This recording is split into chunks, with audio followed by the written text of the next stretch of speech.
এইবার টাঙ্গুয়ার হাওরে ভালো একটা অভিজ্ঞতার সম্মুখীন হলাম। আমরা যখন টাঙ্গুয়ার হাওরে ভ্রমণে গেলাম তখন আমরা রাত্রিযাপন করেছিলাম ঠিক হাওরের মাঝ বরাবর। হাওরের ঠিক মাঝ বরাবর আমরা আমাদের বোটের লঙ্গর ফেলে সেখানে অবস্থান করি এবং রাত্রে সেখানেই ঘুমাই। কিন্তু হঠাৎ আচমকাই আমার ঘুম ভেঙে যায় রাত 3টার দিকে।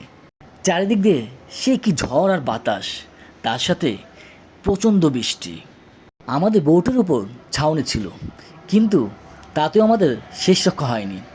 ডানে বায়ে সব দিক থেকেই বৃষ্টির পানি আমাদের গায়ে লাগা শুরু করলো, আর তার সাথে প্রচণ্ড বাতাস সে তো আছেই। তখন আমাদের মাঝে এক ধরনের ভয় লাগা কাজ শুরু করলো। এই বুঝি ঝড়ের সম্মুখীন আমাদের বোটটা হতে চলল। কিন্তু আল্লাহর অশেষ রহমতে আমাদের তেমন কিছুই হয়নি। ভোর হতে শুরু করলো, কিন্তু বৃষ্টির কমার কোনো নামই নেই। অবশেষে আমাদের বোটের মাঝি লাঙ্গল তুলে সামনের দিকে অগ্রসর হওয়া শুরু করলো। তারপর আস্তে আস্তে আকাশের মেঘ কমা শুরু করলো এবং তার সাথে বৃষ্টি। এক কথা বলতে পারেন এবারে হাওড় ভ্রমণটা অ্যাডভেঞ্চারের ভিতর দিয়েই পরিসমাপ্তি ঘটলো। লঙ্গর হয়ে গেছে এখন।